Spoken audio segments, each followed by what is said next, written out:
After 4 years, the oh-so-polarizing Cybertruck started actually being delivered to customers recently. And unsurprisingly, people seem a bit concerned about safety. And if you're ever in an argument with another car, you will win. But hey, with its stiff and sharp stainless steel frame, the Tesla Cybertruck is one of the safest cars on the road. If you're the driver of it, that is. That's why I was inspired to make this parody game in Unreal Engine 5. This is how I made SlaughterTruck. To make this game, the first thing I did was I hunted down a Cybertruck model. I wonder if anyone's made one. Oh, that was easy. Not only are there a bunch of models to choose from, there's a bunch of free ones to choose from. Alright, this one's pretty cool. I like the grittiness it has. So, I brought the model into Blender and did some work to reorganize the model, consolidate some meshes, separating out each wheel, and finally, I rigged it up to use an Unreal. And now that it's rigged up, we can drive these bones, rotating them to make the car move in Unreal. And there we go, the Cybertruck model is done. Surprisingly easy, just took a few tries. Now, it's time to make this thing actually drivable. Luckily, Unreal comes with a car game template, so I'm gonna use that as a basis. It already feels really good, and I can tweak the settings to make it drive like how I want it to.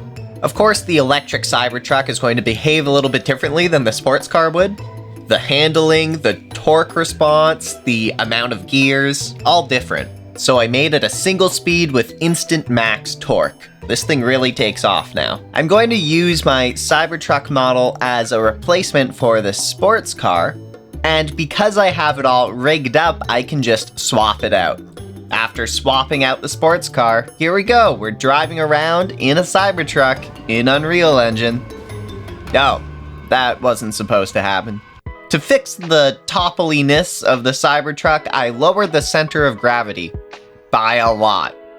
Which, to be fair, is probably fairly true to life considering these things have giant battery packs on the bottom of them. I also made it about equal to the Cybertruck's real-world mass. After a couple hours of tweaking, I was driving around the Cybertruck in this big empty map, and honestly, it was feeling pretty good. Now, we need something to run into. So I needed to find some generic NPC characters, preferably ones that were already rigged up for Unreal Engine, to use as victims. On the Unreal Marketplace, I found this free asset with some 3D scanned humans. They look great, and they're already rigged up for the Unreal 4 mannequin. They look so real, in fact, that I almost feel bad for what we're going to do to them. But before I got around to putting actual characters in here, I figured I'd get the core mechanics down with just the basic mannequin first, and then we can always swap out the mesh after. And obviously, I can't have our victims/pedestrians just standing there, so I implemented some very basic AI. Basically, it picks a random point within a radius around it, runs over to that point, waits for a random amount of time, and then picks the next point, and so on, just kind of running around aimlessly. If they're within a certain distance to the player, they act more erratically, making them harder to hit. The randomness of it makes it pretty challenging sometimes, actually. Alright, now it's time to have something disturbing happen when we do collide with the pedestrians.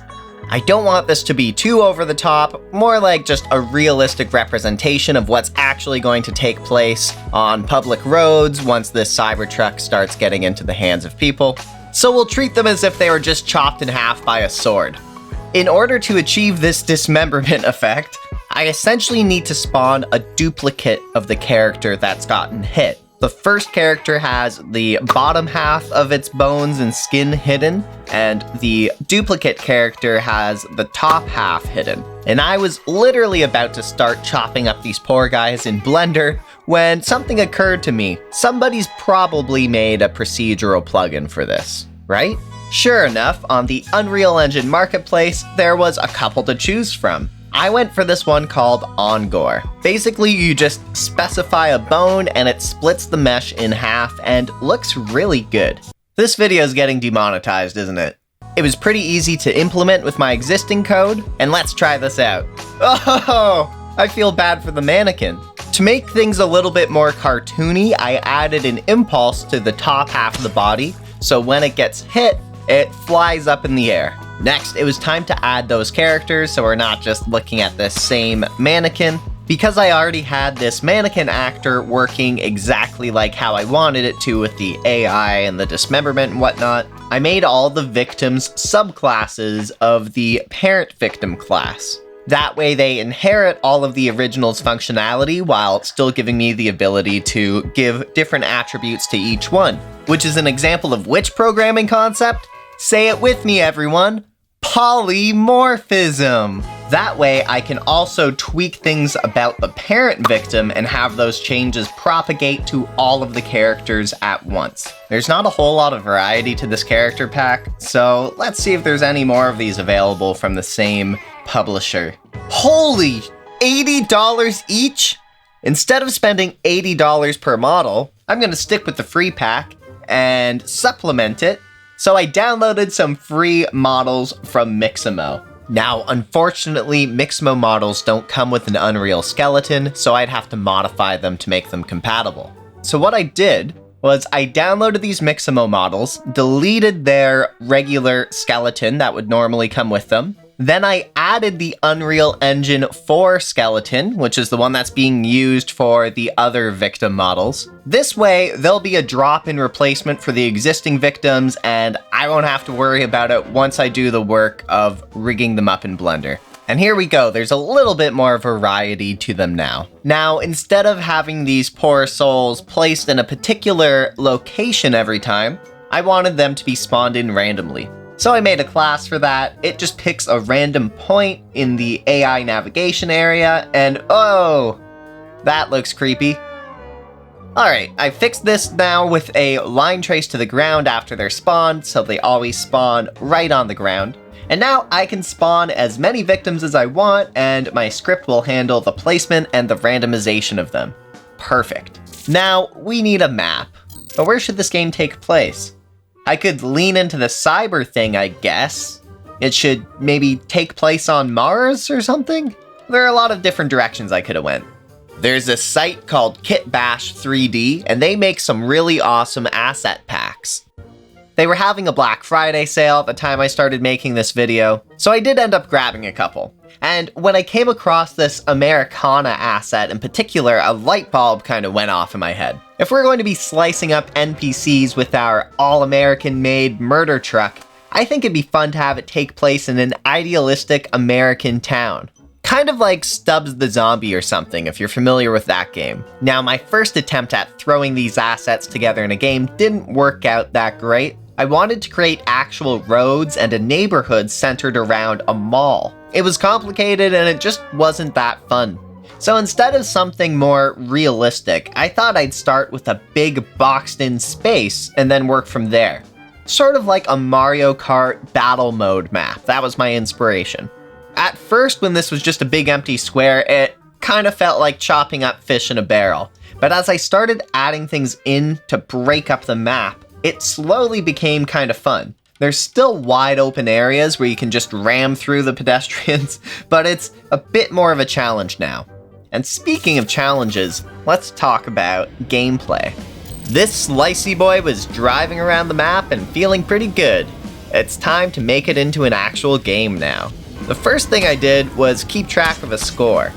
For every poor pedestrian who falls victim to the SlaughterTruck, you get a point. I made the game save your high score, too. Simple enough, but what's the challenge in that? I wanted to add an element of challenge that's specific to driving an electric car. Range anxiety.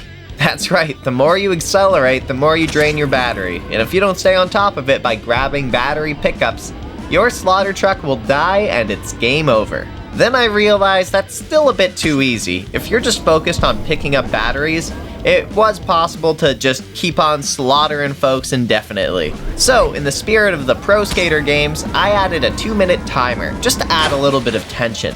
The timer makes you want to slice up people quickly, but don't neglect to charge your SlaughterTruck in the process. Next, I wanted to add a little bit more depth, so I added 2 additional pickups.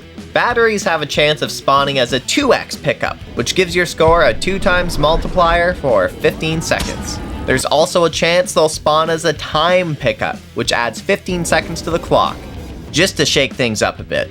Why 15 seconds? I don't know. I also added destructible light poles, because those are fun. If you ram into them hard enough, you'll knock them down. It felt a bit weird that you could just slam into things as hard as possible with no consequences, so I added a third game over condition. If you slam into something really hard, the truck just catches on fire and it's game over. I realize the Cybertruck is an unstoppable killing machine in real life, but please, suspend your disbelief just for this one mechanic. I also found out the Cybertruck has rear wheel steering, which is pretty cool, so I made sure to represent this in the game. Gotta be accurate here, right? In visual mediums, sound is often unfortunately overlooked, but I think it's a really important part of making a game feel right. Here's how I made the sound for when you hit a victim. The impact is made up of 5 or 6 sounds all firing off at once. The volume and pitch of each element is randomized a little bit, making each hit unique. Hearing the exact same sound over and over again can get grating, so I like the idea of mixing a bunch of them together. I did the same thing for the car crash sound effect, and even the footsteps that each character makes. They're all a little unique every time. The electric motor sound the Cybertruck makes is actually made up of 3 different sounds, 2 of which are modulated based on the speed of the engine. And the last one is a wind sound, which gets louder the faster you're moving. The pickup sounds are really simple. They're just a kick drum hit, accompanied by a little synthesizer sound. Except for the time pickup, which is a modified ticking stopwatch sound. I was thinking of Crash Bandicoot 3 for this one. Then I figured it needed some metal or punk music playing in the background, so I grabbed some off of the YouTube audio library. I want this to feel like a finished product, so I added a restart button, a main menu, loading screen, stuff to make it feel like a complete package. I also put together this settings menu that has options ranging from runs on your dad's VIC-20 to lights your fucking 4070 on fire. But really, I tried to optimize the game as best as I could. It runs great on my Steam Deck, so I think that's a pretty good sign. And there we go. SlaughterTruck is now available to download on itch. Link is in the description. Now, I would love to end this video with a full run-through of the game. However, reading YouTube's content policies just now does make me a little bit worried they might age restrict or demonetize this video if I show the SlaughterTruck just ramming through a crowd of people, which is fair.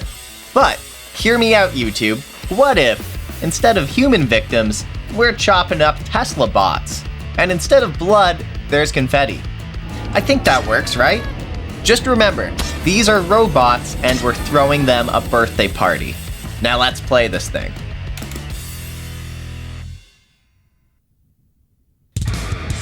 We're here in the menu for SlaughterTruck, and we have our victims here running around, ready to get sliced, except we're gonna hop into settings here and switch over to the Weenie Hut Juniors edition. So we're gonna go from humans to robots, hit apply, and now we have Tesla bots running around instead. And you might want to tweak some settings in here. In particular, I would take a look at the resolution scale. If you want to get like a locked 60 FPS, this will upscale it if you bring the percentage down and give you some nice performance gains. But without further ado, let's hop into this here. So we'll start seeing some confetti. Let's go. And we need to keep track of our battery meter because it's getting kind of low. And oh no, can we make it to this battery here? Oh, we just made it. And we got a time pickup too. That's good. So let's just keep on trucking on here. Gonna go for that battery. It's in a nice big crowd of robots here. And I'm just gonna back up and get that battery. Let's go, nice crowd. Yeah. That was a good one. Okay, we're doing pretty good. Let's see another pickup here. It's easy to lose control. I would feather the throttle because this thing accelerates really fast and you can easily start spinning out if you're not careful. Which might make this game a bit easier to play with a controller because of the analog triggers. but you can also just feather the W key like I'm doing now. Alright. We haven't gotten a 2x pickup yet, but we're doing pretty good regardless. It's always good to pick up the batteries when you see them, even if you're not low, because that increases your chances of getting a 2x or a time pickup, because it makes the batteries respawn when you pick them up, right? Alright. We'll run into some lights here. It's always fun. Oh, I missed that battery, but I'm gonna go for this one instead. Get some more slices in here. And we're coming up on time. Still haven't seen a 2x pickup, but that's okay. We still did pretty good this round. We got 60. Pretty solid. Oh, we can get a time boost. Buys us a little bit more time. Maybe we will get a 2x. No, another battery.